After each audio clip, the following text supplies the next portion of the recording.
कई दिनों से चल रही है भ्रष्टाचार को लेकर, और हमने देखा है कि कैसे जुड़ गई हैं सारी कड़ियां पापी आपके नेताओं को लग गई हैं हथकड़ियां। और जिस महत्वपूर्ण सवालों को जनता उठा रही है, बहुत संक्षिप्त में पहले मैं जो भ्रष्टाचारी पापी आप है उनके नेताओं से कुछ सवाल पूछूंगा, और उसके बाद जो भ्रष्टाचार के खिलाफ एक ईमानदार प्रधानमंत्री श्री नरेंद्र मोदी जी ने एक लड़ाई छेड़ी है कि ये दो विचारधाराओं की लड़ाई है। एक तरफ सारे कट्टर बेईमान पापी भ्रष्टाचारी जिनको न्यायालयों से कोई राहत नहीं मिल रही वो खड़े हैं, दूसरी तरफ एक ईमानदार प्रधानमंत्री, 140 करोड़ जनता वो पाई पाई का हिसाब मांग रही है। सबसे पहला सवाल जो अरविंद केजरीवाल और जो भ्रष्टाचारी आपके नेता हैं उनसे पूछना चाहेंगे,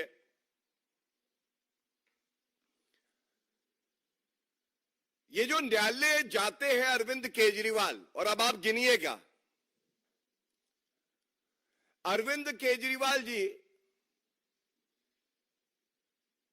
सबसे पहले दिल्ली उच्च न्यायालय गए और उन्होंने कहा 9 समन्स ईडी के आए हैं, उस पर रोक लगाई जाए और मेरी गिरफ्तारी ना हो। पहली चोट दिल्ली उच्च न्यायालय ने कहा, प्रथम दृष्टया फाइलों का अवलोकन करने के बाद यह स्पष्ट है कि शराब घोटाले का अगर आरोपी कोई है तो वो आप हैं, और उनको राहत नहीं मिली। उसके बाद ईडी कोर्ट गए, उन्होंने कहा ईडी को मेरी हिरासत ना दी जाए। ईडी कोर्ट ने कहा नहीं, ईडी जांच करेगी, आपको मुश्किल सवालों का जवाब देना पड़ेगा। उसके बाद वो पुनः दिल्ली उच्च न्यायालय गए कि ये जो आदेश हुआ है इस पे रोक लगाई जाए। दिल्ली उच्च न्यायालय ने रोक नहीं लगाई। फिर वो ईडी कोर्ट गए, ईडी कोर्ट ने उनकी हिरासत को आगे बढ़ा दिया, और हमने देखा कि पुनः 15 अप्रैल तक उनको जुडिशियल कस्टडी में दे दिया गया। ये हुई 5 चोटें। इसके साथ मनीष सिसोदिया 14 महीने से जेल में है। ईडी कोर्ट ने बेल नहीं दी, दिल्ली हाई कोर्ट ने बेल नहीं दी, सुप्रीम कोर्ट ने बेल नहीं दी, रिव्यू पिटीशन फाइल किया, बेल नहीं मिली, 4 और चोट लगी। 5 और 4 9 बार न्यायालय से मुंह की खानी पड़ी। संजय सिंह, ईडी कोर्ट कोई राहत नहीं, उसके बाद दिल्ली उच्च न्यायालय कोई राहत नहीं, 11। तो क्या आज ये सवाल नहीं पूछे जाएंगे? ये जो सारी बहस है ये प्रेस वार्ताओं में ही होती है, लेकिन न्यायालय के अंदर जो आपकी दलीलें हैं ये खोखली है, और देश संविधान से चलता है, लोकतंत्र में मर्यादा होती है। न्यायालय फैसला करता है कि किसको बेल मिलेगी किसको नहीं। इस पे आपका कोई प्रवक्ता कोई जवाब नहीं देता है। दूसरी बड़ी बात, क्या यह सत्य नहीं है कि मनीष सिसोदिया की गिरफ्तारी हुई, आपने उनसे इस्तीफा लिया?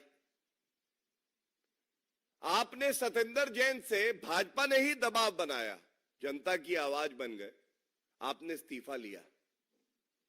आज ये दोहरे मापदंड क्यों है अरविंद केजरीवाल जी? आप स्वयं आज आरोपी हैं, जेल की सलाखों के पीछे हैं, तो आप इस्तीफा नहीं देंगे। लेकिन मनीष सिसोदिया और सतेंद्र जैन से आपने इस्तीफा ले लिया। और I must definitely say that the people of Delhi deserve a better CM. They deserve a CM who can give them an honest government, a transparent government, not an accused of a serious corruption charge who wishes to augment his own income and run a government from behind bars. Delhi की जनता कह रही है साडा हक इत्थे रख, बहुत हो गया आपका भ्रष्टाचार। तीसरी जो बड़ी बात है, जेल से सरकार चलेगी।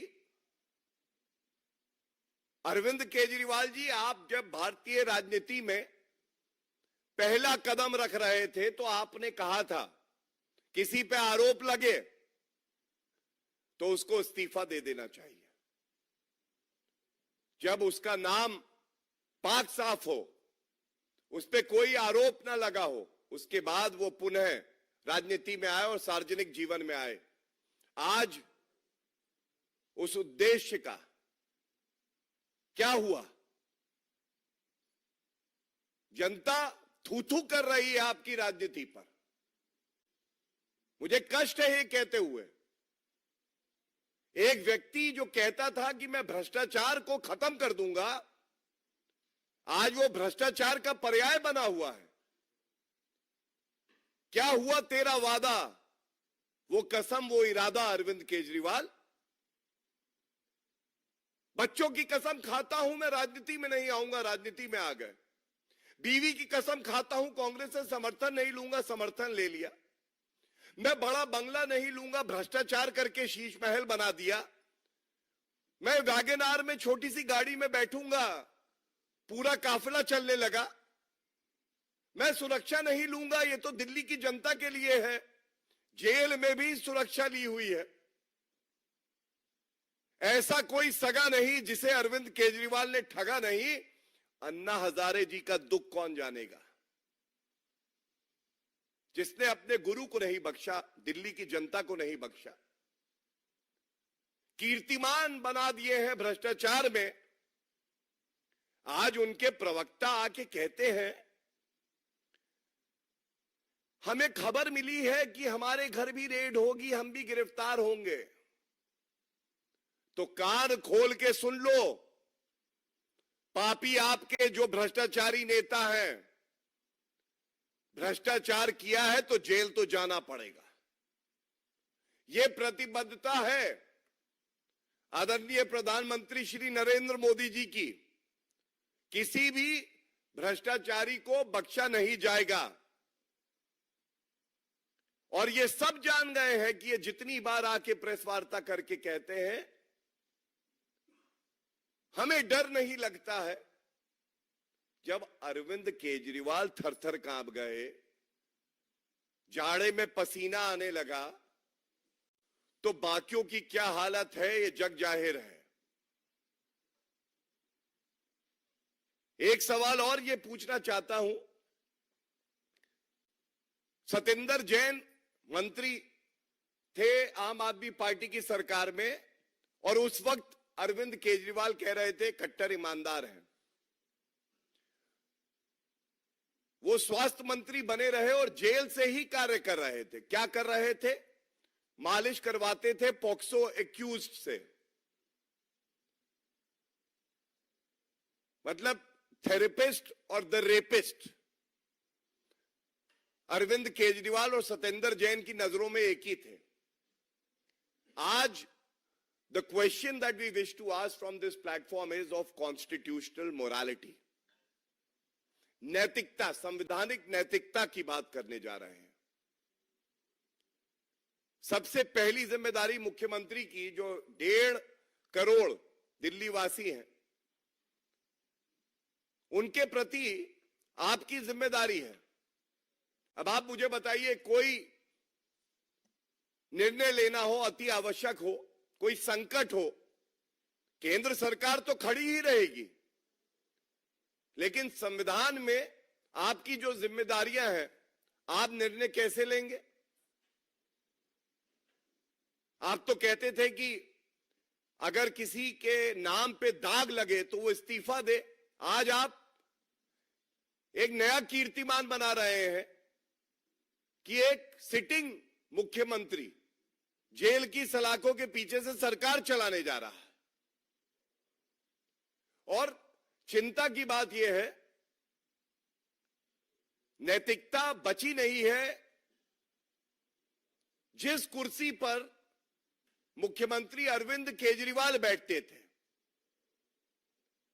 उस कुर्सी पर बैठकर दोनों तरफ तिरंगा लगा है, वहीं से परिवारवाद की बू आ रही है और संदेश मजबूत दिया है अरविंद केजरीवाल पापी आपके कन्वीनर ने। आम आदमी पार्टी में कोई ऐसा नेता नहीं है जो इस लायक हो कि दिल्ली वासियों की सेवा कर सकेगा।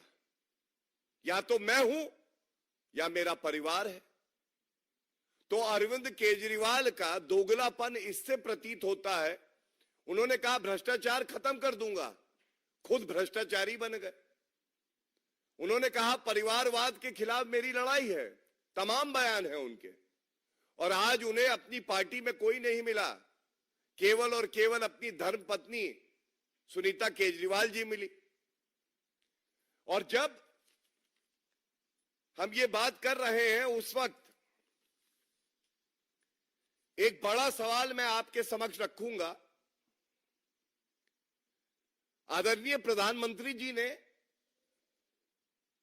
एक संकल्प लिया है, एक बीड़ा उठाया है कि भ्रष्टाचार को खत्म करना है। ये लोग कहते हैं कि जांच एजेंसियों का दुरुपयोग होता है और इस मंच से बड़ी जिम्मेदारी से हम लोग ये तथ्य आपके समक्ष रखते हैं। जनता फैसला कर लेगी, दूध का दूध और शराब की शराब हो जाने दीजिए। कांग्रेस पार्टी, हमने देखा था कुछ दिन पहले कि सारे भ्रष्टाचारी, सारे वंशवादी, सारे सांप्रदायिक राजनीति करने वाले सब इकट्ठे हुए थे। तो आज भ्रष्टाचार के मुद्दे पे, क्योंकि ये प्रेस वार्ता है और तथ्य रखना आवश्यक है, मैं आपको ये तथ्य बता रहा हूं। अगर एक तथ्य गलत हो तो आप कहिएगा। भ्रष्टाचार की जननी, भ्रष्टाचार जहां से शुरू होता है, कांग्रेस पार्टी, सोनिया गांधी, राहुल गांधी, दोनों के दोनों सर्वोच्च न्यायालय तक गए, इनको राहत नहीं मिली और इन्होंने कहा कि हमारा मुकदमा राजनीतिक द्वेष से इसे खत्म किया जाए। तथ्य यह है, सर्वोच्च न्यायालय ने मना कर दिया। धीरज साहू, इनका सांसद, 352 करोड़ रुपए नगद पकड़े जाते हैं, न्यायालय तो राहत नहीं देता है। इसके बाद अरविंद केजरीवाल 13 दिन हो गए हैं जेल की सलाखों के पीछे हैं, न्यायालय से राहत नहीं मिली। मनीष सिसोदिया 14 महीने से जेल में है, राहत नहीं मिली। मैंने बता दिया कितनी बार वो न्यायालय गए। संजय सिंह आज 5 महीने से ऊपर हो गए हैं, जेल में है, राहत नहीं मिली। सतेंद्र जैन 22 महीने करीब करीब जेल में रहे हैं, बीच में मेडिकल ग्राउंड पे बेल मिली थी, सर्वोच्च न्यायालय ने निरस्त कर दी। हेमंत सोरेन जेएमएम 2 महीने हो गए जेल की सलाखों में, न्यायालय से बेल नहीं मिली। के कविता, इनको बेल नहीं मिली, इनके भी करीब 20 दिन हो गए हैं। इसके बाद टीएमसी के अनुब्रता मंडल 19 महीने से जेल में है, इनको बेल नहीं मिली। लेकिन कोसेंगे किसको? जांच एजेंसियों को। लोकतंत्र खत्म हो रहा है। लोकतंत्र नहीं खत्म हो रहा है, भ्रष्टाचारी पार्टियां खत्म हो रही हैं। पार्था चैटर्जी गुलाबी गड्डियों में खेल रहे थे, याद करिए वो दृश्य, देश भूला नहीं है। 20 महीने से जेल की सलाखों के पीछे है। तमाम और ऐसे नेता हैं। मैंने ये उदाहरण क्यों दिए? ये सारे उदाहरण एक ही बात बयां कर रहे हैं। ये भ्रष्टाचारी जब पकड़े जाते हैं तो ये लोग कहते हैं लोकतंत्र खत्म हो रहा है, जबकि न्यायालय और जनता कहती है भ्रष्टाचारी खत्म हो रहा है। और ये कभी भी तथ्यों पे बात नहीं करेंगे। ये लोग इधर उधर की बात करके बहलाने का काम करते हैं। इसी के साथ चुनाव का दौर है, जनता अपना मन बना चुकी है। एक तरफ भाजपा की 400 पार होंगी एनडीए की, दूसरी तरफ क्या ओछी घटिया गंदी राजनीति इंडिया अलायंस वाले कर रहे हैं। इनकी जो रैली हुई वहां पे भ्रष्टाचार हर जगह दिखाई दे रहा था, लेकिन दो बयानों पे सख्त टिप्पणी करना चाहेंगे जो कि चिंताजनक है और आपत्तिजनक है। पहला, राहुल गांधी का वक्तव्य है, अभी आदरणीय प्रधानमंत्री जी ने भी ये बात उठाई है अपनी जनसभा में उत्तराखंड में। राहुल गांधी का कहना है कि अगर बीजेपी चुनाव जीती तो देश भर में आग लग जाएगी। और आप याद करिए, इसी तरह से एक वक्तव्य सोनिया गांधी ने दिया था सीएए पे जब आंदोलन चल रहा था कि ये आर पार की लड़ाई है। और हम सब जानते हैं ताहिर हुसैन आपके पार्षद थे, उनकी बेल अभी तक नहीं हुई। आग लगाने का काम किसने किया? तब सोनिया गांधी ने किया, अब राहुल गांधी कर रहे हैं। मतलब सोनिया गांधी पेट्रोल है तो राहुल गांधी माचिस है। दोनों मिलेंगे तो देश को जलाने का काम करेंगे। आप विपक्ष में हैं, मुद्दे उठाइए, लेकिन इस तरह से माचिस लेके घूमोगे कि आग लग जाएगी, लोकतंत्र खत्म कर देंगे। ममता बनर्जी कहती हैं लागू किया सीए तो गृहयुद्ध हो जाएगा। ये किस तरह की नकारात्मक राजनीति है? और ये क्या दर्शाता है? ये दर्शाता है कि आज जो विपक्ष के ये इंडिया अलायंस के दल हैं, ये दिशा विहीन है। They are like a rudderless ship. उनको ये नहीं पता कि उनको जाना कहां है। वो टाइटैनिक जहाज की तरह डूबने के लिए तैयार है। और जनता ये सुनिश्चित करेगी कि ये भ्रष्टाचारी, सांप्रदायिक और वंशवादी जहाज डूबे जरूर। इसी के साथ दूसरी बात जो बड़ी प्रमुख है वो ये है, चुनाव का समय है। एक तरफ एनडीए अलायंस और भाजपा मजबूती से जनता के बीच में जाकर उनका आशीर्वाद प्राप्त कर रही है। जनता आशीर्वाद दे रही है। लेकिन इंडिया अलायंस जान गया है कि इस बार वो एक नया कीर्तिमान बनाएंगे, कीर्तिमान जमानत जब्त होने का। और इसीलिए तेजस्वी यादव ने कहा कि ईवीएम सेट है। और अब राहुल गांधी ने जो कहा है, उन्होंने कहा ये मैच फिक्सिंग का चुनाव जीतना चाहते हैं। क्या ये अपमान नहीं है हर नागरिक का? क्या ये अपमान नहीं है इलेक्शन कमीशन ऑफ इंडिया का? क्या ये अपमान नहीं है हमारे चौथे स्तंभ मीडिया का? क्या भारत जैसे मजबूत लोकतंत्र में किसी की हिम्मत है कि मैच फिक्सिंग हो जाए? मैच फिक्सिंग की बात वही करते हैं जिन्होंने सत्ता में रहकर इमरजेंसी आपातकाल लगाया, जो खुद मैच फिक्सिंग करते आए हैं। और मैं इतना ही कहूंगा, इस तरह के जब बयान आते हैं तो राहुल गांधी की विश्वसनीयता वैसे ही नहीं बची है, लेकिन उस पर एक और धब्बा लग जाता है। उनके बयान पिछले 2 सप्ताह के देखिए। उत्तर प्रदेश के लड़के जो है नशेड़ी हैं, मीडिया कौन सी जात की है? किसी प्रतिष्ठित अभिनेत्री के लिए कहना वो नाच रही थी जब अयोध्या में प्राण प्रतिष्ठा का समारोह था, और इसके बाद अब मैंने आपको बताया कि देश में आग लग जाएगी और मैच फिक्सिंग का चुनाव है। यह मानसिक दिवालियापन दिखाता है पूरे इंडी अलायंस का, और यह एक बड़ा मुद्दा है। हम बात कर रहे हैं रोजगार की, हम बात कर रहे हैं कैसे देश आगे बढ़ेगा, हम बात कर रहे हैं कि तीसरी सबसे बड़ी अर्थव्यवस्था भारत बनेगा। हम कह रहे हैं 2047 तक हम एक डेवलप्ड नेशन होंगे, और ये मीडिया से जात पूछते हैं, अभिनेत्री का अपमान करते हैं, आग लगाने की बात करते हैं। क्या विपक्ष का ये एजेंडा है?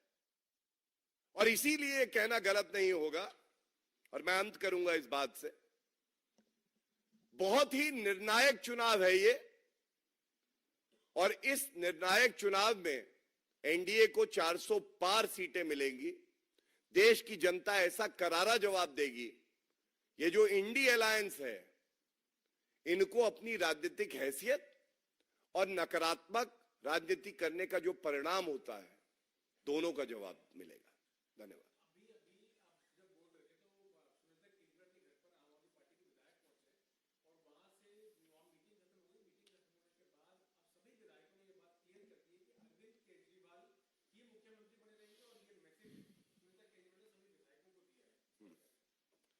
देखिए, मैंने बिल्कुल स्पष्टता से एक बात कही, संवैधानिक नैतिकता, कॉन्स्टिट्यूशनल मोरालिटी,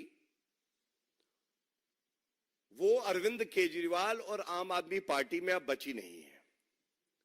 दूसरी जो बड़ी बात कही वो और महत्वपूर्ण है कि जनता का हित सर्वोपरि होता है किसी भी सरकार के लिए। कोई मुख्यमंत्री जनता से ऊपर नहीं है और कानून से ऊपर नहीं है। अगर जेल की सलाखों से अरविंद केजरीवाल सरकार चलाना चाहते हैं, इसका मतलब उनको मुख्यमंत्री की कुर्सी से मोह है, लेकिन जनता से कोई प्रेम, उनके प्रति उनकी आस्था शून्य है, नग्न है। तीसरी बड़ी बात, जो बात अरविंद केजरीवाल, मैं एक उनका देखिए ट्वीट लेके आया हूं पुराना, 2013 में कह रहे थे, should people just resign for corruption और should they be sent to jail for corruption? क्या भ्रष्टाचारी व्यक्ति का सिर्फ इस्तीफा होना चाहिए या उनको जेल की सलाखों के पीछे डालना चाहिए? आज वो व्यक्ति स्वयं प्रथम दृष्टया जब न्यायालय कह रही है भ्रष्टाचारी है, तो वो कुर्सी से चिपक के फेविकोल लगाकर बैठे हुए हैं। ये अपने आप में चिंताजनक है, और जनता, क्योंकि चुनाव का महापर्व है, इसका करारा जवाब सभी इंडी अलायंस के दलों को देगी।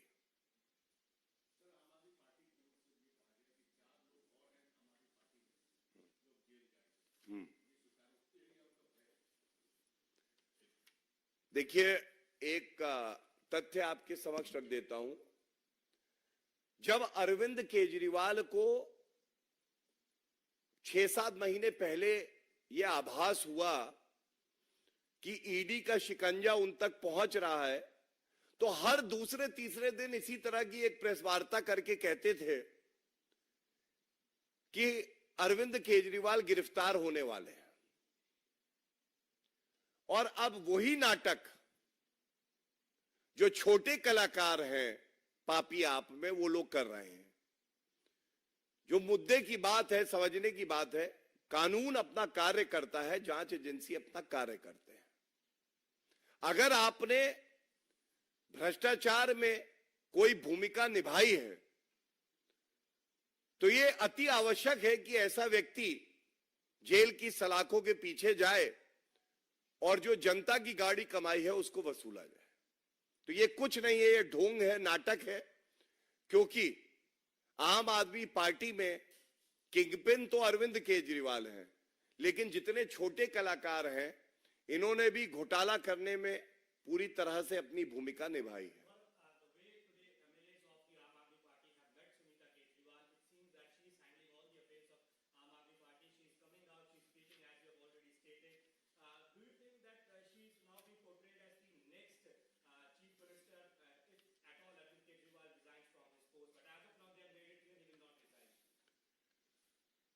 देखिए, अरविंद केजरीवाल वो व्यक्ति हैं जो कभी कहते थे कि मुझे गिरफ्तारी से डर नहीं लगता है, और जब गिरफ्तार होने की बात आई तो वो थर-थर कांपे।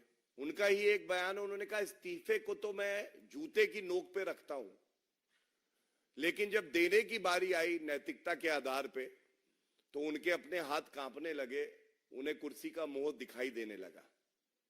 इसी तरह से जो बात आप कह रहे हैं, ये किसी भी पार्टी का अंदरूनी मामला होता है, लेकिन एक बड़ा संदेश जनता को यह गया है कि जनता की फिक्र आम आदमी पार्टी को नहीं है, पहला। दूसरा, अरविंद केजरीवाल को अगर लगाव है तो वो कुर्सी से है, जनता से नहीं है। और तीसरा, अरविंद केजरीवाल की नजरों में उनके परिवार के सदस्य को छोड़कर और कोई आम आदमी पार्टी में इस लायक, इस काबिल नहीं है कि वो दिल्ली की जनता की सेवा कर सके। और जैसे अरविंद केजरीवाल किंगपिन होने के नाते सुनिश्चित करते हैं कि उनके बाकी साथी जेल जाएं, ऐसा प्रतीत होता है कि अब षड्यंत्र ये है कि जब आम आदमी पार्टी में कोई नेता बचेगा ही नहीं, तो जो अरविंद केजरीवाल चाहते हैं वही होगा और उनकी धर्मपत्नी ही मुख्यमंत्री बन जाएंगी।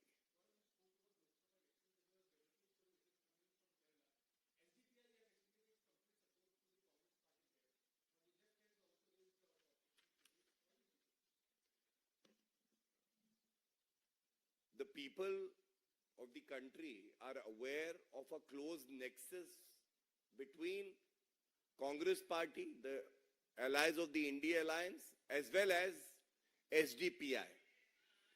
Even in the Karnataka Assembly elections, there was an understanding between the Congress and the SDPI. And I must say that the banned wing of the SDPI, PFI, is nothing but a reflection of the anti-mindset that parties like the Congress and the TMC have. Any other question?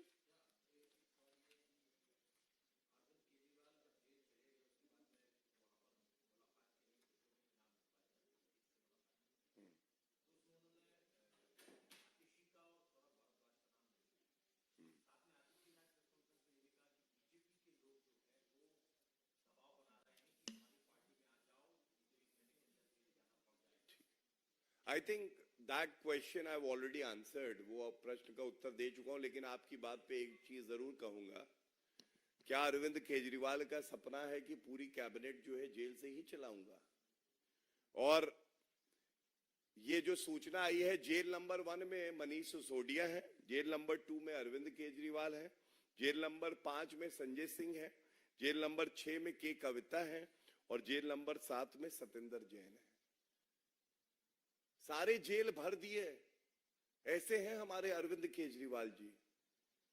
वो कह रहे हैं कि मैं तो jail से ही सरकार चला लूंगा, वहीं से वसूली भी कर लेंगे, लेकिन वो भूल गए हैं एक एक रुपया जो उन्होंने भ्रष्टाचार की कमाई से अपनी तिजोरी में डाला है, उसको तिजोरी से निकालेंगे भी और जनता के हित में हम इस्तेमाल भी करेंगे। यही हमारा निश्चय है और कोई पापी बचने नहीं पाएगा।